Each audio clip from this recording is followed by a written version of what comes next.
New ইয়র্কের Times স্কোয়ারে দ্বিতীয় দিনের মতো বিক্ষোভ সমাবেশ হয়েছে। সমাবেশে কয়েকশো মানুষ শিক্ষার্থীদের ওপর নির্বিচারে হামলার প্রতিবাদে বাংলাদেশ সরকারের তীব্র সমালোচনা করেন।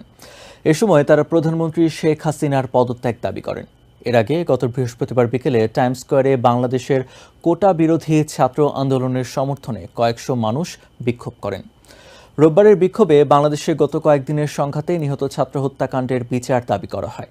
এ সময় তারা শিক্ষার্থীদের যৌক্তিক দাবি আদায়ে দেশবাসীকে ঐক্যবদ্ধ হওয়ার আহ্বান জানান। এজন্য প্রবাসীদের আরও ঐক্যবদ্ধ হওয়ার আহ্বান জানান তারা। বিক্ষোভ সমাবেশে অনেকে বাংলাদেশের জাতীয় পতাকা, বিভিন্ন ব্যানার, ফেস্টুন নিয়ে হাজির হন।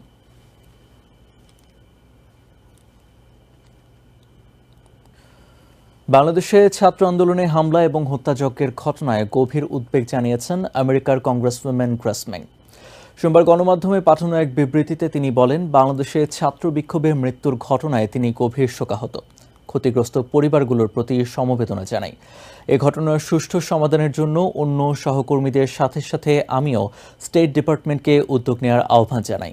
একই সাথে দ্রুত ইন্টারনেট সংযোগ চালু এবং শান্তিপূর্ণ আন্দোলনকারীদের সম্মান জানাতে বাংলাদেশ সরকারকে আহ্বান জানান তিনি।